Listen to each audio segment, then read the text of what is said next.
Allah te bareke ve ta'ala svakom robu je dao mogućnost odabira. Fehedejnahu neđdejn. Mi smo čovjeka podučili, ukazali mu da imaju dva puta. Ima put za džennet, ima put za džehennem. I bujrum.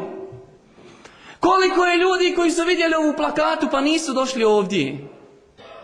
Ima dobru volju da dođe ili da ne dođe. A i vi, nije vas niko natjerao da dođete. Čovjek ima slobodnu volju. Ali koliko je Bošnjaka koji da su vidjeli naslovna, lepa, ružna brena, 10.000 poniženih duša. E'udhu billahi mine šeitanir rajim. Da bi po ko zna koji put pokazali da je to narod bez identiteta. Narod koji nema časti. Ideš da slušaš onu koja je 94. pjevala: ubijajte balije. Allahu ekber. Ima li većeg poniženja, o Bošnjače, da ideš gledat ružnu brenu? Jesi ponižen i sam se ponižaješ.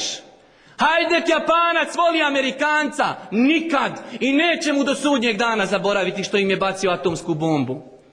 A Bošnjo svako 30 godina ga kolju i opet zaboravlja. Eudhu billah. Eudhu billah. Wallahi, stidim se što pripadam tom narodu. Bio sam ponosan, elhamdulillah. Bio sam u armiji Bosne i Hercegovine sa 15 godina. I bio sam ponosan. Bio sam ponosan na to. Sada se stidim što sam Bošnjak. Što imamo ljude da su se odaljili toliko od vjeri, da slušaju lepu brenu, da slušaju cecu. Ima li većeg poniženja? Ja ne vidim većeg poniženja.